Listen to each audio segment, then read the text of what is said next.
Quando você fala em material, você Material é previsto que o controle de avaria tenha 8 extintores no hangar, tem os 8 extintores no hangar, o navio tem um médico para atender a emergência, a enfermaria tem um material adequado, cada setor, hangar, convô, torre, passadiço, que é a estação de manobra, o controle de avarias, a parte de combustível, que é muito importante, o sistema de combustível opera de acordo com o preconizado, a pressão é suficiente, e aí tudo isso é verificado no porto. E aí agora vamos para o mar. Se passar no porto, não tiver nenhuma restrição proibitiva que impeça o navio de se fazer ao mar, vamos para o mar. E aí no mar é o que a gente está agora. Aí no mar verifica-se a parte dinâmica do negócio. Então é a operação do navio com as aeronaves. De dia, de noite, os diversos tipos de tarefas a serem cumpridas, simulam-se acidentes, simulam-se resgates, simulam-se perda de comunicação, simulam-se aproximações noturnas e fazem-se efetivamente reais aproximações noturnas. E assim o navio vai ganhando dia após dia notas e sugestões de discrepâncias, e no final da VSA, Vistoria de Segurança de Aviação, que será hoje à noite, é feita uma reunião de crítica com o navio, e ali é exposto por cada inspetor as discrepâncias que foram observadas. Se nenhuma delas for proibitiva, o navio é aprovado, ele tem um determinado tempo para cumprir aquelas restrições que foram impostas. Embarque de um doutor, fazer adestramento, comprar mais 8 extintores, melhorar a pintura na rede de abastecimento, identificar as redes de combustível, essas coisas. E, além disso, programar, junto ao centro de adestramento Marco de Leão, um adestramento para controlador aéreo, junto à base de São Pedro Aldeia. E aí são discrepâncias normais que o navio pode seguir a vida dele, e a diretoria de aeronáutica, com o CIPAERM, que ele vai falar agora, o Serviço de Investigação e Prevenção de Aeronáutica, vai controlando e recebendo o feedback. Se o navio não voltar a parar um grande tempo por reparo durante esse período, ele vai ter a vida dele operativa. E vai ficando cada vez melhor. Então, o resumo da ópera, que já falei demais como introdução, é a gente ajudar o navio a voltar a ser operativo em termos de aviação com a nossa experiência. Então, a VSA, 60% a comitiva da Vistoria de Segurança de Aviação, 60% dela mais ou menos é composta por pessoal da aviação, pilotos mais experientes, ou mecânicos mais experientes, controladores de voo, orientadores. E a gente vem mais para ajudar, mas também no sentido de, entre aspas, bater. Porque tem que bater um pouco para o filho ficar feliz, mas isso aí é politicamente incorreto, bater psicologicamente. E aí o navio sai perfeito, como sempre saiu. Tá bom? Agora existe um prazo de validade dessa certificação? Ou seja, você certificou, aí você é obrigado a fazer uma revalidação depois de X meses? Como eu disse lá no início, se o navio não parar por um período que é pré-determinado para reparo, fiz um reparo de 1 mês, ele não perde. Esse 1 mês tem vários critérios a serem estabelecidos, mas, por exemplo, parou 3 meses, aí perde o nível de qualificação que ele tinha. Então aí é obrigado. Parou mais tempo do que isso, aí tem cada vez um retorno mais demorado. Entendeu? Mas pode responder das minhas perguntas. Em operação contínua não esgota? Em operação contínua não teria necessidade. Para uma VSA feita por um navio do tamanho do Atlântico, quantas pessoas você precisa trazer a bordo para poder fazer toda a inspeção? Nós estamos fazendo a VSA dinâmica. Quantas pessoas precisam a bordo e quais as especificações de cada uma? O senhor falou que tem uns pilotos mais diferentes. Quais mais você tem que trazer para poder fazer todo o navio a verificação completa? Eu vou passar a palavra para ele já, só para recapitular. Quando o navio volta ao mar, se faz ao mar novamente, tem vertentes de retorno. Então aqui, por exemplo, no primeiro dia que vocês estavam aqui, vocês não podem ter reparado que o barulho estava bem maior no navio. O navio estava dando máquina, potência, tiraram potência, davam mais potência. Era prova de máquinas. Então veio uma série de pessoas do Arsenal de Marinha, da Diretoria de Engenharia Naval, máquinas. Aí, se tiver a parte operativa, viriam pessoas do Centro de Adestramento Marco de Leão. E no caso da VSA especificamente, que é só a parte de aviação, temos 18. Então, para encerrar minha introdução, Eu sou o capitão de Mar e Guerra Trindade e eu vim para esta vistoria como vistoriador-chefe. Eu vim pela minha atividade, que é bom que seja maior do que a do comandante do navio, que é para não ter problemas de caso haja uma crítica mais dura, mais séria, de ter problema de hierarquia. Você, obviamente no sentido de ajudar, mas não deixa de ser uma crítica. É bom que a atividade seja acima para não gerar um pouco de impedância hierárquica. Não que teria problema, que o objetivo, o propósito é sempre positivo, mas busca-se uma atividade maior que a do comandante. Por isso eu estou aqui como um destacado, não sou da DAEM, sou do Estado-Maior da Armada, para ajudar nesse conjunto da obra, tá bom? Obrigado, e agora passo a palavra ao comandante Góes, que é efetivamente da Diretoria de Aeronáutica da Marinha.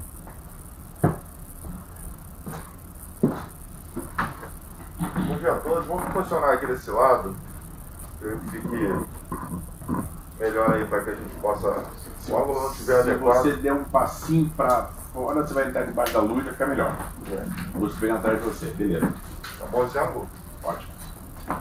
Esperar todos se posicionarem aí para eu poder começar uma pequena explanação e tentar aí, em termos de uns 15 minutos, fazer uma contextualização geral.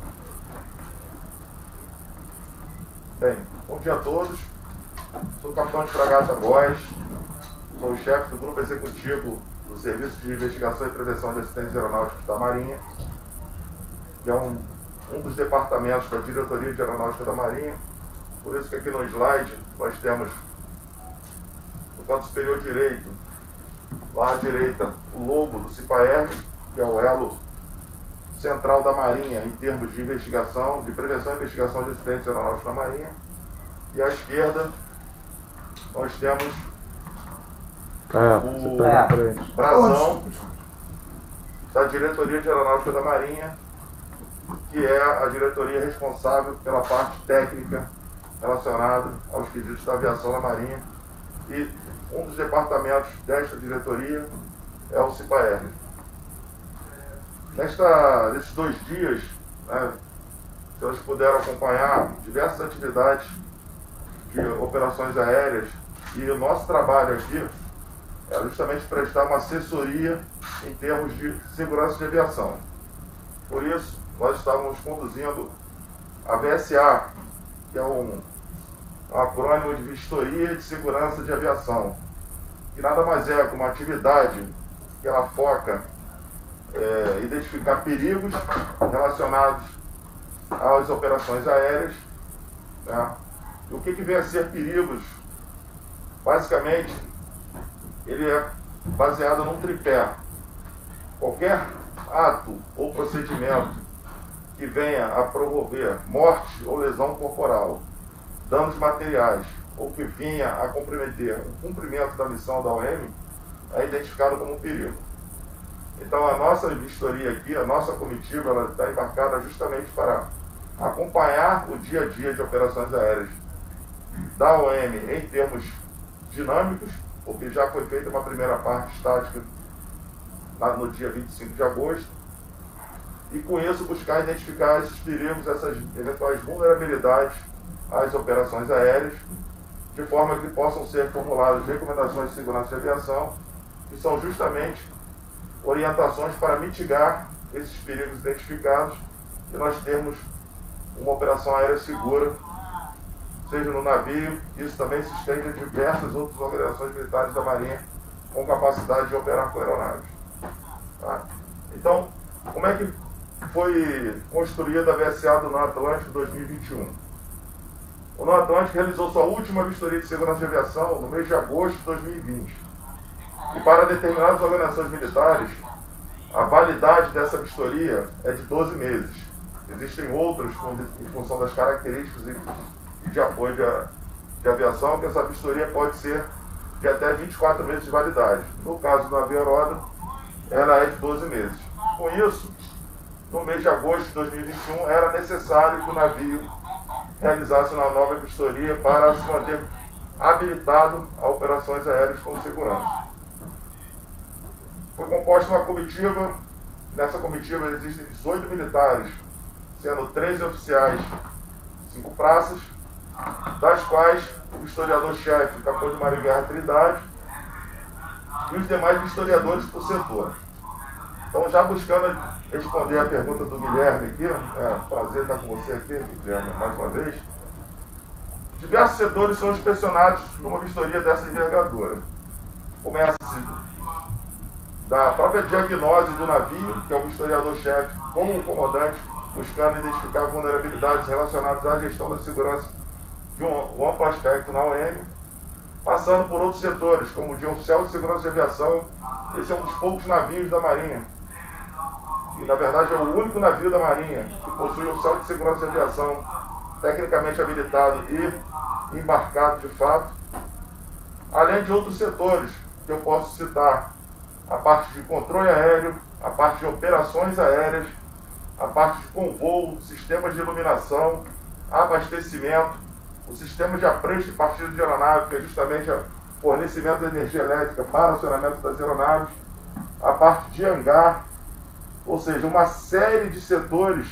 Por isso que é uma vistoria multidisciplinar. E a envergadura dessa comitiva tem que ser tal, não só em quantidade, mas também em qualidade dos que vêm compor ela, para justamente ter a capacidade técnica de identificar essas eventuais vulnerabilidades e, de fato, propor medidas corretivas adequadas para que isso tenha uma operação segura. Tá? Nossa atividade, ela tem essa VSA para navio dessa classe, ela é composta de duas fases.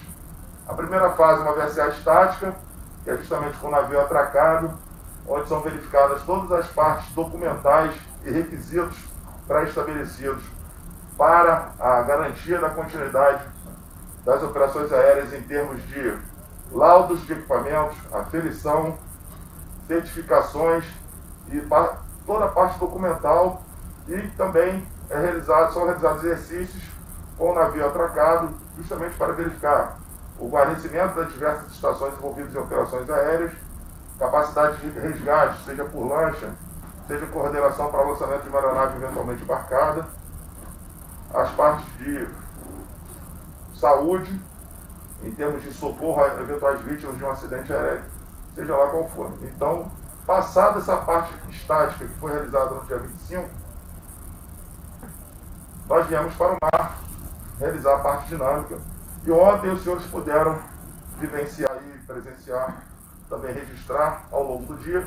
Foi um dia efetivamente dinâmico, né? Iniciou-se na manhã do dia de ontem já, antes dos voos propriamente dito, né? Na avaliação do planejamento que foi feito no dia anterior, dos voos, a realização dos briefings que foram feitos nesta sala, justamente onde se expõem os detalhamentos de cada voo, e, obviamente, a condução das diversas estações durante os voos propriamente dito. Então, resumindo o que nós tivemos ontem: uma fase no primeiro tempo, na parte da manhã, onde 3 aeronaves de modelos distintos estavam operando simultaneamente com o navio, né? O India Hotel Meia Dúzia Bravo fazendo qualificação e requalificação de pouso a bordo, Alfa Serra 50, um H12, realizando também qualificação e requalificação de pouso a bordo, e um H15 realizando a mesma manobra simultaneamente.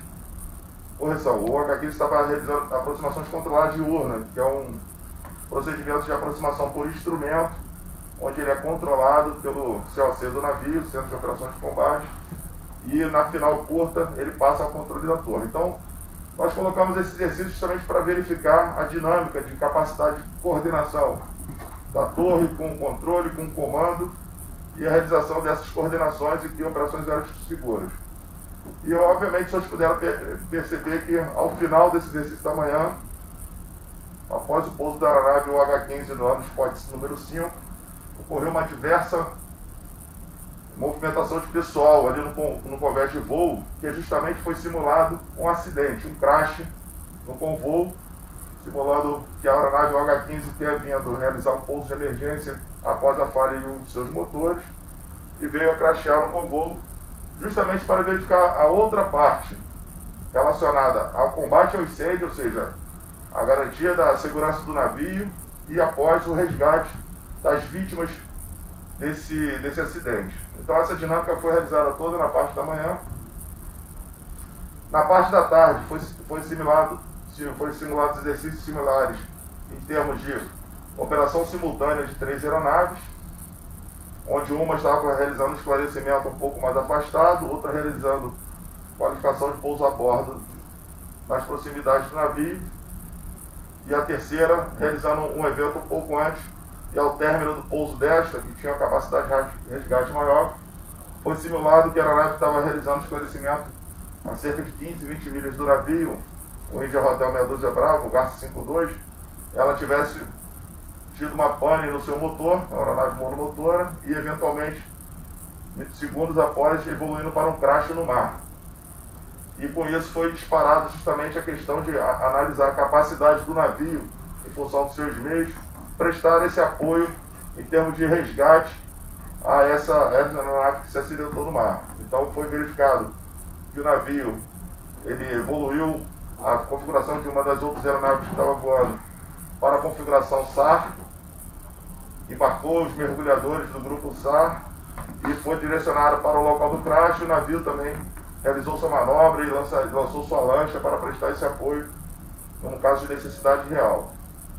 E na parte noturna foram realizados exercícios com a aeronave UH-15 realizando aproximações controladas noturnas, onde após o término da requalificação da equipagem foram simuladas algumas emergências em termos de a própria torre de controle ter ficado fora de combate, ou seja, ela está inoperante, e aí checa-se um procedimento interno do navio, ter capacidade de ainda assim controlar suas aeronaves, passando por uma situação secundária de controle. Foi realizado o exercício dos radares do navio ficarem inoperantes, onde a aeronave faz a sua própria navegação, realiza um circuito de instrumento, utilizando o NDB do navio, que é o Non-Direction Beacon, para realizar o procedimento de aproximação.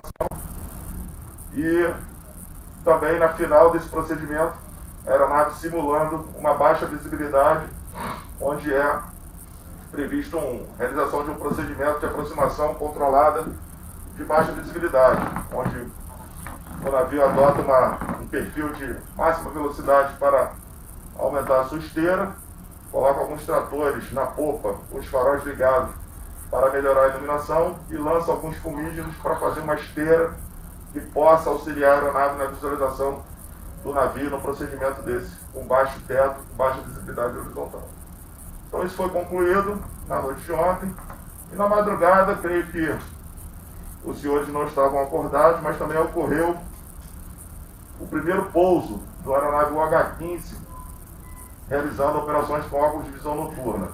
Isso ocorreu entre a janela de 2 às 3h30 da manhã, aproximadamente. A aeronave vindo de São Pedro da Aldeia realizou o reconhecimento do navio e os pousos de qualificação aqui a bordo. Nós tivemos a realização de 6 pousos da aeronave UH-15 em diversos spots do convés de voo, materializando a sua qualificação com óculos de visão noturna no Atlântico. E, em paralelo, a comitiva da VCA estava ali na torre checando os procedimentos relacionados à segurança das operações aéreas com esse tipo de equipamento, dado que é uma especificidade em função da necessidade de ajustes de luzes compatíveis com o equipamento e de forma que o piloto tenha melhor capacidade de realizar as aproximações e pousos. Estava uma noite bem escura, né, e foi um marco nesta VSA poder estar testemunhando um feito desta envergadura para a nossa Marinha. E hoje, no segundo dia da VSA dinâmica, o navio está sendo novamente reavaliado, os diversos voos acontecendo, conforme o planejamento já foi estabelecido e o navio colocou a prova aí na sua programação.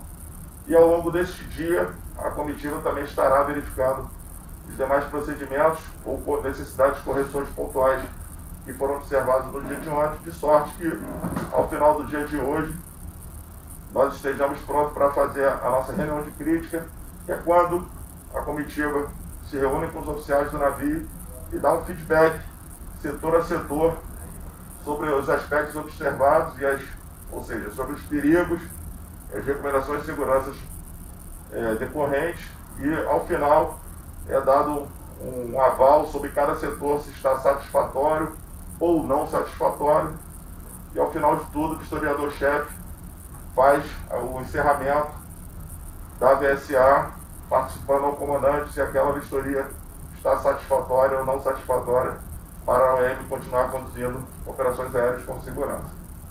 Tá bom? Então esse foi um preâmbulo do que vem a ser a atividade da vistoria de segurança de aviação, do trabalho do CIPAERM realizado não só aqui neste OM, como diversos outros OMs, seja navios ou unidades aéreas, e que espero que possa ter atingido aí o propósito de conscientizar a pessoal da imprensa sobre as atividades aqui desenvolvidas. Pois não, Felipe? Bom dia. Bom dia. A minha curiosidade é sobre a formação desses parâmetros, dessas doutrinas, desses conjuntos de regras de comportamento e operação. A gente compra navios desse porte de outros países, a gente tem esforço que a gente absorve não somente o meio material, mas também a cultura de operação. A minha pergunta para você é o seguinte: a chegada do Atlântico modificou a forma de fazer a VSA num navio como esse, ou a nossa cultura e prática anterior estava mais do que adequada, mais do que alinhada? Obrigado, Felipe. Na verdade, até então a Marinha não tinha no seu inventário nenhum meio desta natureza. Ele nasceu como porta-helicóptero multipropósito e se converteu em navio aeródromo multipropósito. Qual foi a expertise utilizada? A expertise das VSAs no então navio aeródromo ligeiro Minas Gerais e no navio aeródromo São Paulo, dadas as similaridades até mesmo de ter um convés de voo alongado e diversas estações necessitando o guarnecimento simultâneo de spots e operações aéreas diurnas e noturnas. Então essa expertise, à época, nós temos aqui o comandante Maurício Joy, que participou desse processo. Quando da chegada do NAM Atlântico ao Brasil, a ADAERM ela fez uma adaptação, obviamente, dos seus procedimentos e meio que personalizou uma VSA para o navio. Então, ela não houve mudanças de procedimentos, na verdade, houve adaptações para justamente poder verificar, dadas as características do navio, os setores de uma forma ampla e abrangente, de forma que não ficasse nada como vulnerabilidade a ser observada e justamente não termos nenhum tipo de risco nas operações quando o navio estivesse caminhando por suas próprias pernas. Você poderia dar um exemplo específico de coisas que foram adaptadas, só para a gente... Eu vou pegar o mais recente, acho que é o mais importante, Felipe, que é justamente a questão da operação com óculos de visão noturna, embarcado.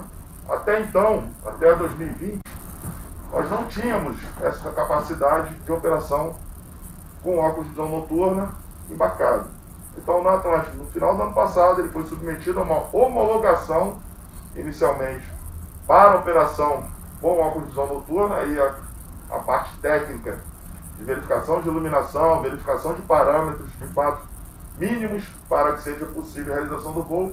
E, na sequência, o CIPAERM, com a comitiva da VSA, veio e verificou, de fato, o cumprimento das normas de segurança em termos de operações aéreas com óculos de visão noturna, utilizando uma aeronave SH-16 com a expertise adquirida na Marinha dos Estados Unidos e na Força Aérea Brasileira. E ontem, mais uma vez aí, reformulando, na verdade, na madrugada do dia de hoje, nós tivemos esse segundo passo com a aeronave UH-15 realizando o pouso a bordo aqui. E aí, este é um exemplo clássico de eventual adaptação, mudança de paradigma, na verdade, quebra de paradigma em termos de novas capacidades que foram trazidas pelo próprio navio. Góes, obrigado pela oportunidade. Eu queria fazer uma pergunta a você, com relação à parte do CIPAERM. A gente sabe que nós temos um novo esquadrão de drones, os Canigos, sendo criado, que em breve chegará dos Estados Unidos. Nós vamos operar ele ou no Atlântico ou em outro meio da Marinha. Como é que qual seria o procedimento de uma VSA e saber se é necessário esse procedimento com o uso dos Canigos, de drones a bordo? E se lá na frente nós viermos a utilizar um drone de asa fixa com trens de pouso normal, para ser lançado e recolhido pelo Atlântico, qual seria o procedimento da VSA nesse caso? Seria utilizado, por exemplo, a expertise do que a gente fazia no São Paulo, por exemplo? Obrigado, Padilha. Bom dia. Na verdade, esta capacidade que a Marinha está tendo com a chegada do Scan-Eagle para a operação embarcada vai ser mais uma nova oportunidade que o CIPAERM também vai ter de se adaptar a uma realidade da mesma forma como foi com a OVN. Existem alguns artigos já publicados em edições da Revista de Aviação Naval, que é editada pelo próprio CIPAERM, que traz, né, matérias como, entre aspas, elas também caem, ou seja, as aeronaves remotamente pilotadas. Então, esta nova capacidade para o ano de 2022 vai ser mais uma nova oportunidade que o CIPAERM vai ter que também se adaptar para justamente verificar, porque qual é a grande diferença? O Scan-Eagle, ele vai poder operar em diferentes classes de navio, seja no NAPAOC classe Amazonas, numa fragata classe Niterói, no Atlântico, no Bahia, seja lá onde a Marinha vier decidir a instalar os equipamentos necessários para a operação desse tipo de aeronave. Então isso realmente vai ser uma nova quebra de paradigma em torno de você ter que estabelecer parâmetros a serem observados para uma operação segura desse tipo de equipamento, para um navio que opera, digamos, unicamente esse modelo, ou seja, não teria uma operação com outra, uma aeronave tripulada, digamos assim, e no futuro, quem sabe até mesmo no Atlântico, está operando simultaneamente uma aeronave remotamente pilotada com uma aeronave tripulada. Então isso também vai ser uma nova quebra de paradigma e o pessoal do CIPAERM vai ter que se debruçar sobre esse assunto para justamente se adaptar, e obviamente esse conhecimento ele leva um tempo. A gente constrói o conhecimento inicialmente e o passar do tempo faz com que a gente tenha a capacidade de ir aperfeiçoando justamente para mitigar os riscos decorrentes. Obrigado. Em relação a uma aeronave de trem fixo, uma aeronave de maior envergadura, seria mais um outro passo, né, acho que num prazo mais dilatado de tempo, de forma que acho que essa cultura que venha a ser construída com o Scan-Eagle, ela pudesse ser, mais uma vez, sofrer mutação e ser adaptada para uma nova realidade como um arco de maior envergadura. Mas, como eu fiz a pergunta, alguma expertise do que vocês tinham com a operação no São Paulo, ela pode vir a ser utilizada ou vocês começariam do zero nesse caso específico? Padilha, recentemente eu estava em contato com o Major no CENIPA, que é um oficial que fez uma pós-graduação e mestrado sobre o assunto, sobre a parte de prevenção e investigação de acidentes com aeronaves remotamente pilotadas. Para esse tipo de resposta, eu entendo que esta capacidade, essa expertise, ela não vai ser unilateral. A gente tem que pegar, sim, o conhecimento da operação do NAEL Minas Gerais, do NAI São Paulo, mas também da Força Aérea Brasileira, de operadores, né, que já operam com o SARP Scan-Eagle embarcado de outras marinhas no mundo afora, e, obviamente, de quem faz operação de aeronave não tripulada, de asa fixa e de trem de pouso, obviamente o próprio Estados Unidos. Isso aí vem por meio de intercâmbio, troca de informações. Então eu entendo que seja um conhecimento multidisciplinar para desenvolver uma doutrina que vai ser consolidada ao longo do tempo. Maravilha, obrigado. Mais alguém? Então, senhores, Guilherme. Pois, com relação à interoperabilidade, não só das Forças Armadas Brasileiras, mas como a gente opera com outras nações amigas, e levando em conta que o Norte Atlântico ele é capaz de receber uma aeronave multirota como o Osprey, como é que vocês vão trabalhar o desenvolvimento para essa aeronave específica? Numa operação com a US Navy, a gente pode receber uma aeronave desse tipo, totalmente diferente das aeronaves que a gente está acostumado a utilizar. Como é que vocês vão trabalhar com relação a isso também para poder preparar o navio, vamos falar em termos de segurança de aviação, para operar com essas aeronaves de forças amigas? Obrigado, Guilherme. Só antes de seguir, não somente o Osprey, mas aeronaves maiores, como por exemplo o EH-101, como o CH-53, que dentro de um contexto de operação multinacional, você ter um navio desse porte aqui, as portas estão abertas. Qual é a forma da Marinha enxergar essa demanda, não uma demanda entre aspas, né, de operação de aeronaves bem mais pesadas do que a gente está acostumado dentro desse meio, num contexto multinacional? Bem, Guilherme, Felipe, eu vou buscar até minha resposta em termos da parte de segurança de aviação, justamente para que a gente não possa devagar em assuntos que eu não tenho até domínio completo.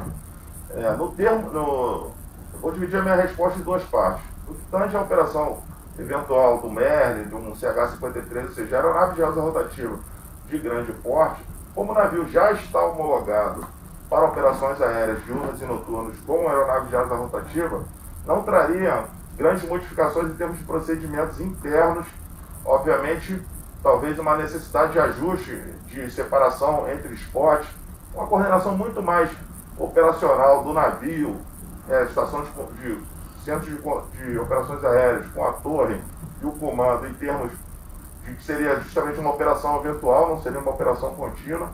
Então, obviamente, seria pesado, naquele momento de operação, estar com o convô um pouco mais disponível, separação de spots, acho que seria mais uma questão operacional, ou seja, não teria tantas influências na parte de segurança, obviamente, um briefing, estabelecimento de procedimentos, como isso já acontece em operações com outras marinhas, quando tem PASEX, uma aeronave de um navio, pouso em outro navio, não vejo grandes implicações em termos de segurança. Agora, já tratando do exemplo do Osprey, quando o navio, ainda HMS Ocean, era do Reino Unido, tem-se conhecimento da capacidade do navio receber uma aeronave desse tipo. Inclusive já tinha, quando ele era britânico ainda, uma área específica de spot para esse tipo de operação. Ou seja, numa operação, uma demanda eventual, acho que teria que ser pesado, Guilherme, em termos de como é que estão as características estruturais do navio hoje para receber uma aeronave dessa. Então acho que não poderia ser aquele negócio assim, diferente de uma operação humanitária, uma necessidade de emergência, de salvaguarda da vida humana, seja lá o que for, que aí acho que o risco ele compensa. Agora, para uma operação eventual, teria que justamente a gente verificar se as pequenas modificações que o navio sofreu se impactou nessa capacidade que ele tinha quando ele era britânico, e aí sim passar por um processo de verificação, não só a parte estrutural, de chapeamento, resistência estrutural, mas também de procedimentos específicos para algo que a gente não domina ainda. Né? Então acho que seria um passo também um pouquinho mais dilatado, e a pergunta é, nós temos capacidade de ter uma operação contínua no meio desse aqui? Vale a pena nós investirmos nessa capacidade? Porque, como eu falei no início, a cada 12 meses esse conhecimento tem que ser reavaliado. Então uma coisa é um pouso eventual, numa necessidade, outra coisa é uma operação contínua. Se uma aeronave dessa classe, dessa categoria, vier a fazer parte do inventário da Força Aérea, da Marinha, das Forças Armadas Brasileiras, seja lá qual for, vejo sim a necessidade disso ser colocado à prova.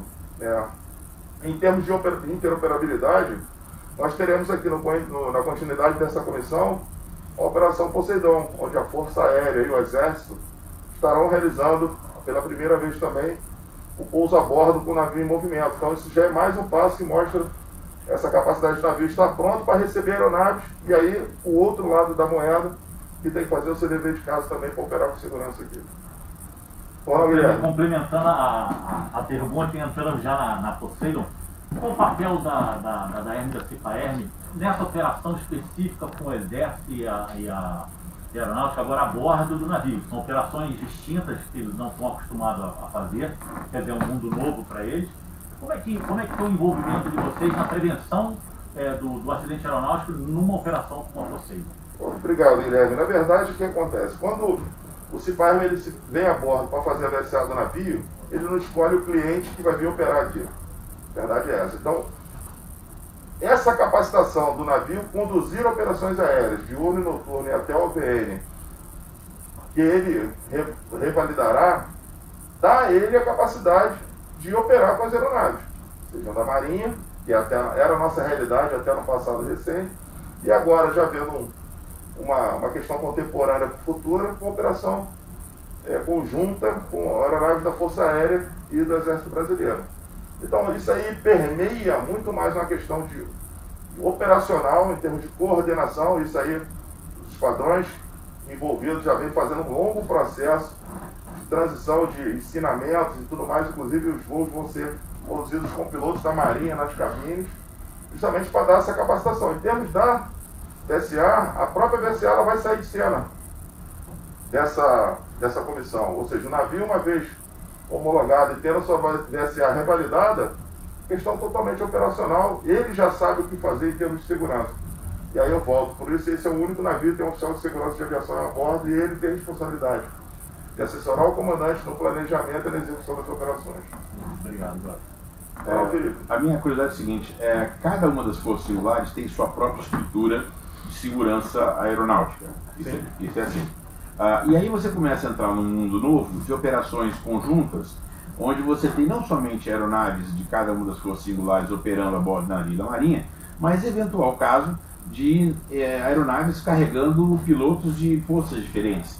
Como é feita a interação entre essas unidades de segurança e como é que é a prioridade para saber quem toma a liderança nesse processo de investigação de um sinistro, por exemplo? Perfeito, Felipe. Isso aí foi uma pergunta muito pertinente, porque da mesma forma que eu citei que o CIPAERM ele é o elo central da segurança de aviação na Marinha do Brasil, nossos profissionais de segurança eles são formados pela Força Aérea. Então, o Centro Nacional de Investigação e Prevenção de Incidentes Aeronáuticos da Força Aérea, que fica lá em Brasília, o CENIPA, é ele que é o órgão central do Sistema de Segurança de Aviação no Brasil. Não só nas Forças Armadas, como também na aviação civil como um todo.